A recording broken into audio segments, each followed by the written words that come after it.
Welcome back, everybody. So, one company that seems to be getting discussed a lot lately is Crocs. They recently reported their Q3 earnings, and while the core Crocs business was continuing to perform well with revenue up 7% year over year and international revenues up 15% year over year, the recent acquisition of the HEYDUDE brand is proving to be a big problem as it reported a 17% decline in revenue year over year, and management revised their guidance for 2024 down from an 8 to 10% decline to a 14.5% decline, which is significant because Crocs is historically a company that tries to engineer their guidance such that they can just slightly beat it to the upside, like most companies try to do. So the fact that they keep revising their guidance down is a worrying sign. So as a result, the stock dropped from a high this year of 138 per share to now around $100 per share, which is a pretty significant drop based off of that one earnings report. So now the stock is looking pretty cheap. It's trading at a PE ratio of just over 7, which essentially means investors aren't expecting any more revenue or earnings growth. Usually around an 8 PE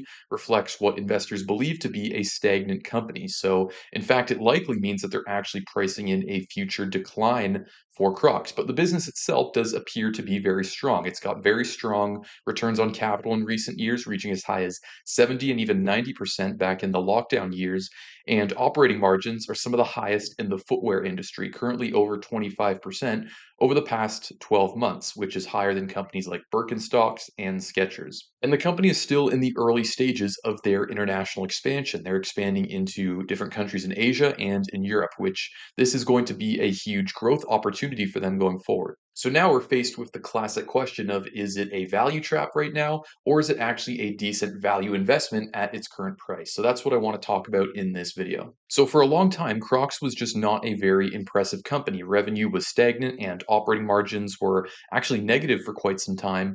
But then starting in 2018, 2019, things began to turn around. Their selling volume was increasing, and this was really driven by the brand deals that they were doing at the time with different influencers and music artists. And the reason that they did this was to try and make the Crocs brand seem cool again, because the Crocs brand never really had an awareness problem. Pretty much everyone out there knows about Crocs, but it really did have a relevance problem where it wasn't really viewed as a high quality brand, a highly desired brand in the eyes of most consumers. So these brand deals helped address that, and eventually it led to an increase in demand for the product. And then 2020 happened, and Crocs was a company that benefited significantly from the lockdown years. As we can see, not only their revenue growth accelerated, but their margins expanded significantly, going from single digits before into the mid 20% range. People were forced to stay at home, and Crocs was really the ideal stay at home shoe because it's both affordable and it's comfortable. So, management decided to use some of this new money to make a big acquisition. So, at the end of 2021, they acquired HeyDude for $2.5 billion, some of which was paid for with stock, but mostly was financed using debt. So, this caused their debt balance to balloon to over $2 billion at one point, which was cause for concern for many investors because their interest expense went from essentially nothing to over $100 million in interest expense per year. But since operating income was still increasing each year, this was more just a drag on earnings as opposed to something to actually worry about. And then coming out of the year 2022, the stock fell from about $180 per share all the way down to the 40s. And the reason being is because Crocs is a consumer discretionary business, which investors were avoiding like the plague at the time because there was worries about a inflation-driven recession, and also because the spike in demand they received during the lockdowns really seemed like it wouldn't last. But if we look at what actually happened, specifically their unit sales, it continued to grow even higher even after the lockdowns were over, which was very surprising. They also continued growing internationally at a very fast rate, consistently in the double digit per year range. And as of today, international makes up roughly 40% of their revenue. So, in summary, over the past 5 years, investors have not done a very good job at valuing this company. It's consistently gyrated between being massively overvalued and being massively undervalued. But now, where we're at with Crocs is a company that is approaching its limit in the North American market. Sales growth has been pretty modest in North America for the past few quarters. It's been in the single digit range. where most of their growth going forward is going to come from international markets, mainly Europe and Asia. Management themselves even confirmed this in their recent earnings call that international is where most of the growth going forward is going to come from. So the Crocs side of the business is still growing consistently in North America a little bit, and international it's growing at a much faster rate.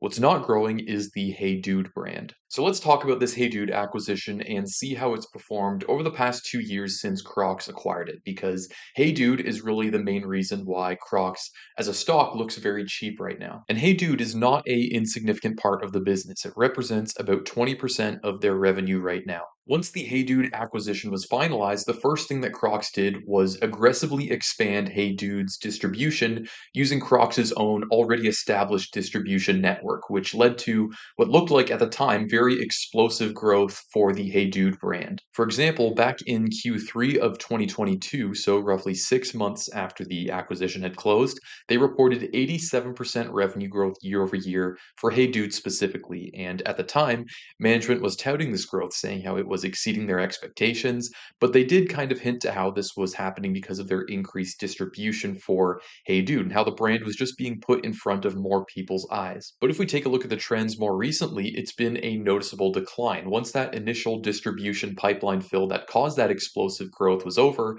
sales started declining rapidly at a rate that was way faster than what management had guided for. So, this did raise some pretty serious concerns over how management communicated their expectations for this brand just because of how wrong they ended up being about it. So, now investors are led to believe that the only reason for that explosive growth back in 2022 was just because of the aggressively expanded distribution and not because the Hey Dude brand became more valuable in the eyes of the consumer. Because a lot of sales just didn't end up sticking, and because management's guidance was so wrong about Hey Dude, investors just don't trust what management is saying about them anymore, which makes the company look a lot more risky. Now, the next thing I want to talk about is the macro environment. So, Crocs, being a consumer oriented brand, is facing a challenging macroeconomic environment. And I'm sure we all know at this point why that is. Interest rates have been high for a while now, and inflation has been high for a while now. So, this is leading people to not save as much money as they once were. So, they're trying to cut back on spending in other areas of their life. And what we're seeing is the more expensive, the higher end brands are getting hit harder by this. So, companies like Lululemon and Nike, they're all reporting stagnant or declining sales in North America specifically. But this can actually represent a advantage for Crocs because their product is very affordable. It has an average selling price of just over 26 US dollars, which for footwear is quite cheap. So while the macro environment is still going to be a headwind for them, it's not to the same extent as some of the other consumer facing brands. We can also look at other shoe companies and see how they're performing recently. For example, Skechers here reported 14% year over year growth in North America and Canada, and Birkenstocks reported 15% growth in the Americas. So clearly, the macroeconomic environment can't be too bad if these other companies who generally have higher price points than Crocs are still growing in sales. So is Crocs actually a decent value investment at its current price? Well, I did a DCF here to try and find out, and I'll start by explaining my assumptions. So with revenue growth, I assumed 5% revenue growth each year for the next 5 years going into the year 2029. And the way I arrived at this was it assumes 10% growth in international sales each year, 3% growth in North American sales, and then Hey Dude basically doesn't grow at all. So these I think are fair assumptions, maybe a little bit more on the optimistic side since it generally seems that investors, what they're pricing into Crocs is actually a potential decline in revenue. But let's see what the numbers turn out at this rate. The operating margin I have set here at 26%, and this is going to stay constant throughout the remaining years. And then the exit multiple, which is the enterprise value to EBITDA multiple, is going to be 8x. And then it also assumes a 12% discount rate. So here are the numbers. And by the way, if you want access to this Excel sheet I'm showing here, I'm going to put this in my Discord. So a link to the Discord is in the description.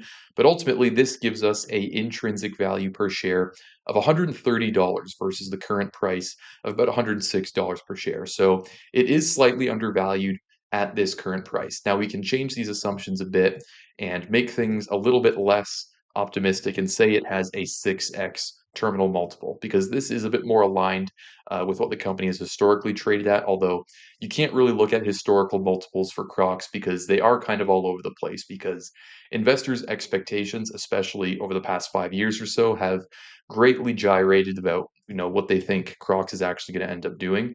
And a lot of the times they've been wrong. But under these assumptions, it's about fairly valued. So from this, you can basically assume that this is what investors collectively are pricing into Crocs. So you, as an investor, can look at this and think, do you think this is reasonable? Do you have reason to believe that they're going to perform better than this? Do you think people are underestimating Crocs? So let me know what you guys think in the comment section. Do you think Crocs is undervalued or overvalued? But yeah, that pretty much does it for this video. So thank you so much for sticking around. I hope you did find this useful. If you did, then please leave a like. And if you're new to my channel, I'd appreciate it if you would consider subscribing. And I'll see you guys in the next video.